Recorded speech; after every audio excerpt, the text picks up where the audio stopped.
Deep in the heart of Africa, surrounded by endless green forests, tall mountains, and a beautiful flowing river, there was a peaceful village called Zalima Village. For generations, the people of Zalima lived by ancient traditions. They respected their elders, followed old customs, and believed that every event in life had a deeper meaning. Among the villagers lived a young girl named Amara. Amara was different from everyone else. She was kind, intelligent, and always willing to help others. While other children spent their days playing, Amara would help her mother collect herbs from the forest, take care of injured animals, and assist elderly villagers.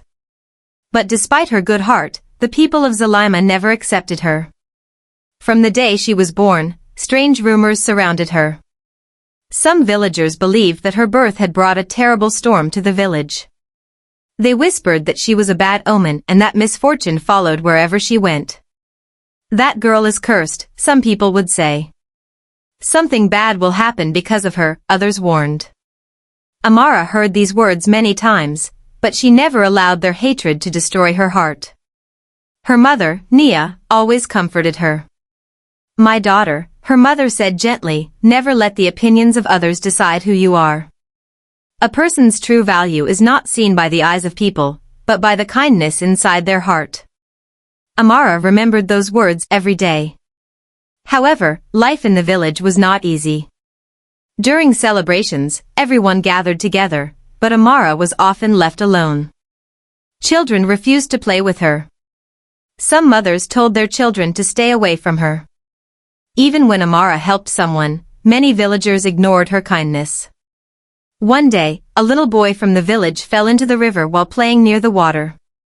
Everyone panicked, but Amara immediately jumped in and saved him. The boy's family thanked her, but later, some villagers still said she was only lucky. No matter what she did, they refused to see the goodness inside her. Years passed, and Amara grew into a strong and wise young woman. She learned about plants, medicine, and the secrets of nature. She could recognize healing herbs that even experienced healers did not know about. But the villagers still judged her by old rumors. They saw her as the girl they rejected, not the woman she had become. One day, the village chief, Chief Cato, made an important announcement. "The time has come for our village to choose new leaders," he said. "A true leader is not someone with the most wealth or power. A true leader is someone who protects the people." The villagers gathered in excitement. Many powerful men believed they would become the next leader. Nobody looked at Amara. Nobody imagined that the girl they had rejected would one day change the future of Zalima village. But destiny had already chosen her. Because soon, the village would face its greatest challenge. And the person everyone ignored would become the only hope they had. A few weeks after the chief's announcement, something terrible happened in Zalima village. A mysterious illness began spreading among the villagers. Children became weak. Elderly people lost their strength. Families became afraid as more and more people fell sick. The village's most respected healer tried everything, but nothing worked. The people who once felt safe were now filled with fear. Chief Cato called everyone together. "We must find a way to save our people," he said. The strongest warriors searched for answers. The oldest healers studied the illness. But no one could discover a cure. During the meeting, someone quietly mentioned Amara. Maybe she knows something about plants and medicine. But another villager laughed. Her? The girl everyone avoids? How can someone like her save us? Amara heard their words, but she did not become angry. She simply said, "If there is a chance to save our people, I will try." That night, while everyone slept, Amara entered the deep forest. Her mother had once told her about a rare healing plant that grew only in the most dangerous part of the jungle. The journey was difficult. The forest was dark. Strange sounds surrounded her. Wild animals moved through the trees. But Amara continued walking. She was not searching for fame. She was searching for a way to save the people who had rejected her. After hours of searching, she finally found the rare plant hidden among the rocks. But returning home was even harder. The storm became stronger, and the path became dangerous. Still, Amara refused to give up. When she finally returned to the village at sunrise, everyone was shocked. They could not believe she had survived the dangerous forest. Amara immediately began preparing the medicine. Some villagers watched with doubt. "Do you really think this will work?" they asked. Amara calmly replied, "I don't need everyone to believe in me. I only need a chance to help." She spent days caring for the sick. She visited every home, prepared medicine, and stayed awake through the nights to help children and elders. Slowly, something unbelievable happened. The illness began disappearing. The villagers who once called her cursed were now seeing her differently. For the first time, they realized that the girl they rejected was the person who saved them. But while many people started respecting Amara, not everyone was happy. Some powerful villagers feared that Amara would become more respected than them. And they began planning a secret way to stop her rise. After Amara saved Zalima village from the mysterious illness, everything began to change. The same people who once avoided her started looking at her with respect. The mothers who warned their children to stay away from her now came to her home asking for advice.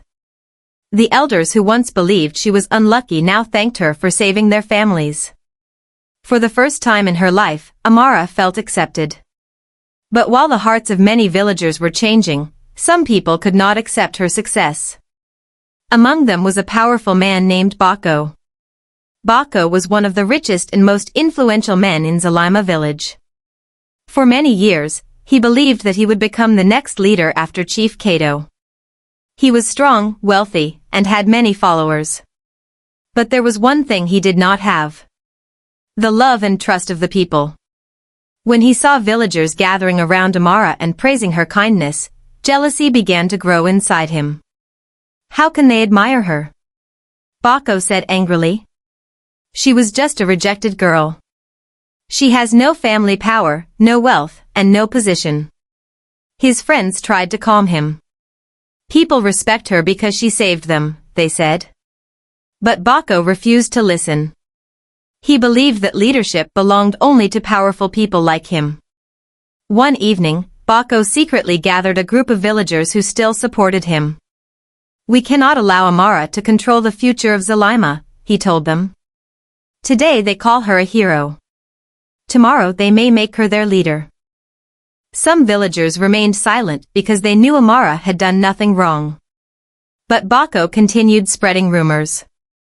He told people, "Do not forget who she was. She is only pretending to be kind because she wants power." Slowly, he tried to turn people against her again.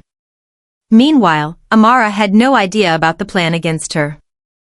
She continued helping the village. She built a small healing center where sick people could receive treatment.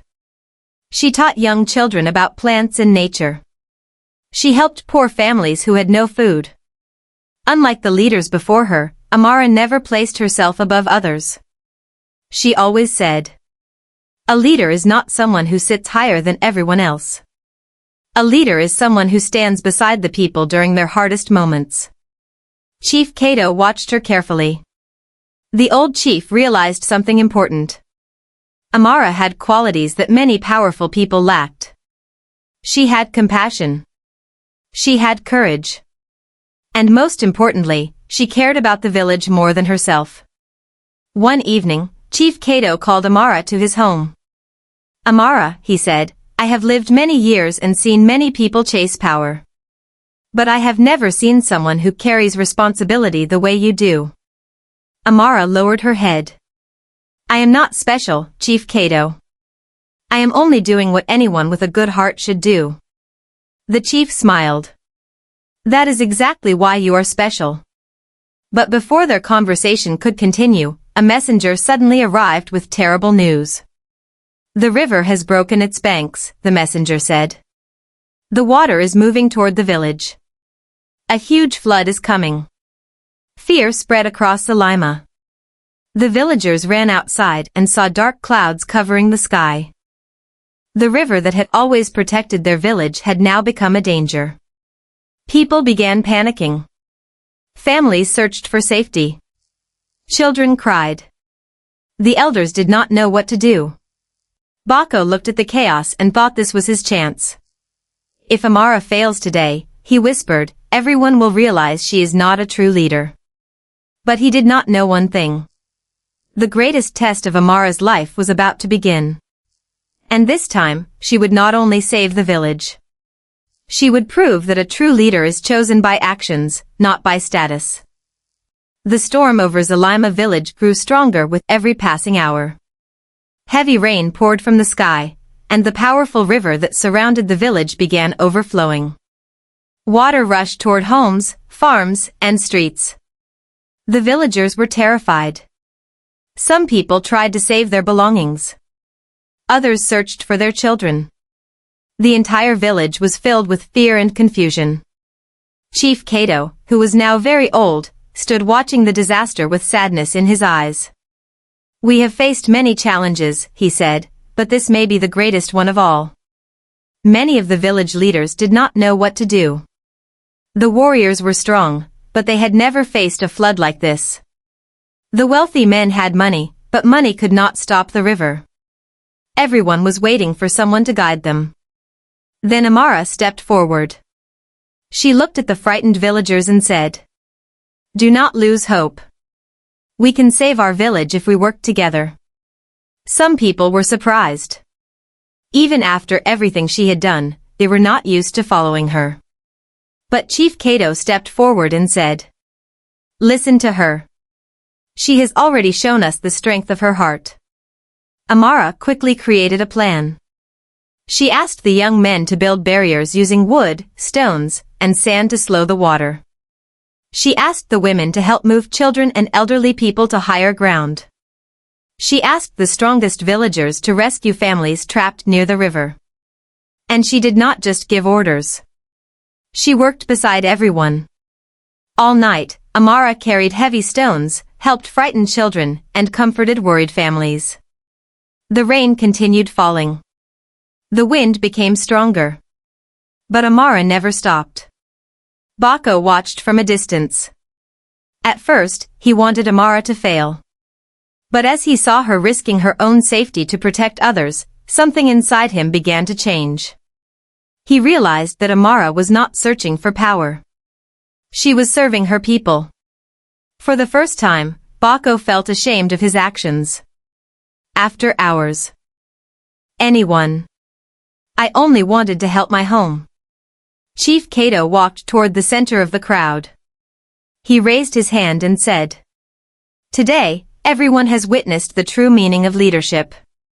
The strongest leader is not the one with the most power. The strongest leader is the one who sacrifices for others." Then he looked at Amara. Zalima village needs a leader with wisdom, kindness, and courage. The person who has proven all of these qualities is Amara. The entire village became silent. Then the crowd began cheering. But Chief Kato continued. "I believe Amara should become the next queen of Zalima village." Everyone celebrated. The girl who was once called useless. The girl who was once rejected by everyone. The girl who was once considered a curse. Was now chosen to become their queen. However, Amara looked at the people and said, "I do not want a crown because I am better than others. I accept this responsibility because I love this village and its people." Her words touched everyone. Even Bako stepped forward. With a lowered head, he said, "Amara, I was wrong. My pride made me blind. I tried to stop you because I was afraid of losing power. I hope one day you can forgive me." Amara looked at him and smiled. Everyone makes mistakes. The important thing is having the courage to change. At that moment, the entire village understood something important. A true leader is not created by wealth, family, or status. A true leader is created by kindness, courage, and love. And the girl everyone rejected had finally become the queen everyone respected.